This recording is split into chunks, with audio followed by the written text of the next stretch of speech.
The office is dead. Remote is the past. The future isn't teams at all. What replaces the traditional team when you can hire the best person in the world for a project? If we're going to talk about the death of traditional teams, we have to understand what they were in the first place. They were a solution to coordination and communication constraints before the internet and globalization. What made traditional teams so effective in their time? They created hierarchy, which gave clarity, proximity, which enabled trust, and synchronization, which made coordination simple. For 100 years, that was the best we could do. And now those constraints are gone? Exactly. Now you can coordinate work globally, transfer information instantly, and find the right person for any job. The traditional team is an artifact of technological constraint, not an ideal organizational form. But what about culture, trust, and belonging? Doesn't the traditional team provide something essential? Something dies, but something equally or more valuable can be built instead. Culture in distributed teams has to be intentional and designed, not copied from the past. So what does culture look like in this post-traditional environment? It's intentional instead of ambient. Culture is built through documentation and explicit behaviors, not just absorption through proximity. Most companies tried distributed work during the pandemic, but many say it failed. Remote work led to isolation and lost collaboration. That's because they didn't try true distributed work. They just moved traditional teams to remote settings. That's traditional work with worse internet, not distributed work. How is distributed work actually different? Distributed work centers on asynchronous communication, documentation, and output measurement. It designs for people not being in the same place or awake at the same time. It's a fundamentally different operational philosophy. Can you give me an example? Traditional remote versus truly distributed on the same project? Sure. Traditional remote. Daily Zoom stand-ups, synchronous discussion. Truly distributed. Engineer writes a brief, posts feedback requests asynchronously, and ships based on written feedback. It's done with better thinking and in half the time. Is losing real-time discussion always a trade worth making?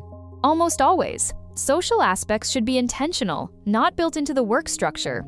Invest in connections separately, but don't let it dictate operational design. If traditional teams are fading and remote but traditional doesn't work, what's replacing them? 3 models: the network model, the pod model, and the AI-augmented solo model. Each addresses modern constraints and opportunities differently. Describe the network model for me. Instead of hiring employees, you build a network of specialists. They're not on your payroll, but work with you on high-leverage functions as operating partners, not just contractors. How do you create accountability without employment relationships? Reputation and collaborative definition of success. Feedback, loops, adjustment, clarity, and honesty replace formal employment contracts. What's the pod model? Pods are small, semi-autonomous groups responsible for specific outcomes, usually coordinated by a central figure. Stripe and GitLab use variations of this at scale. Tell me about the AI-augmented solo model. One person leverages AI tools and a network of contractors to run a business. It's viable for any digital, knowledge-based business and is increasingly competitive for the first few million in revenue. Should startups stop hiring altogether? Be highly intentional. Hire only when necessary, and when you do, think network or pod, not traditional team. Don't hire just because you're growing. Founders worry that you can't build culture in a distributed or network model. Is that fear justified? Partially. You can't build culture through proximity or informal socializing, but you can build it intentionally through communication patterns, documented values, and designed rituals. Can you give a concrete example of a distributed culture ritual? We have Thinking Days, the first Friday monthly. Everyone writes about learnings and opportunities, shared asynchronously. It creates more genuine cohesion than endless all-hands meetings. That seems to require more discipline than traditional work. Absolutely.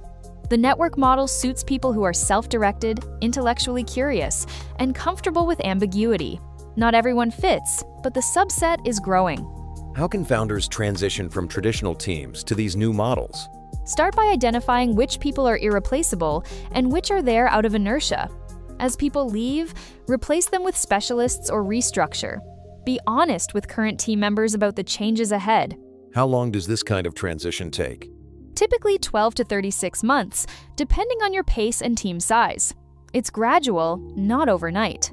Traditionalists argue you can't manage accountability in network models. How do you answer that? Most accountability in traditional teams is security theater.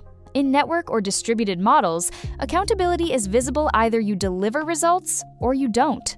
Failure to deliver means you don't get future work. But what happens if someone disappears or fails to deliver?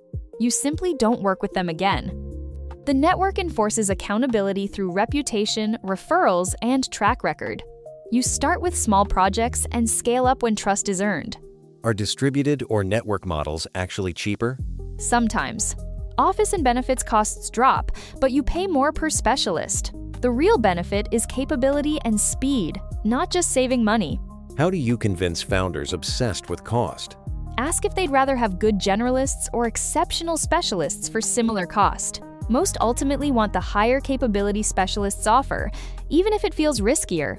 Walk us through your own operations. What does a network-based business day look like?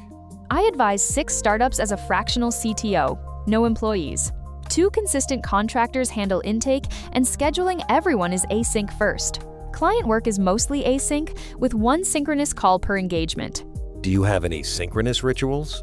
Yes, monthly open office hours via Zoom and quarterly dinners with founders.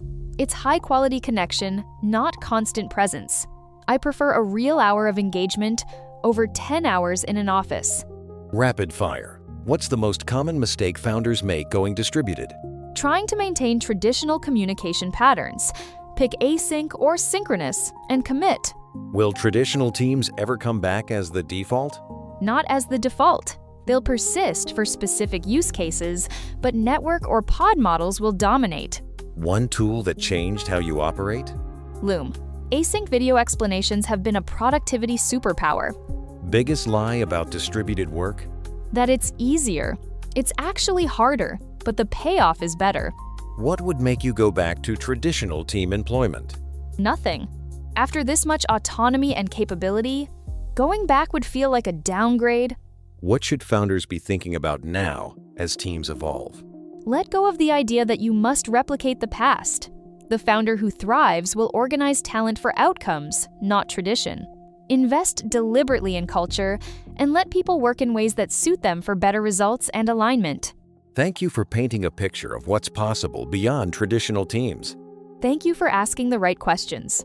Organizations don't have to look as they always have.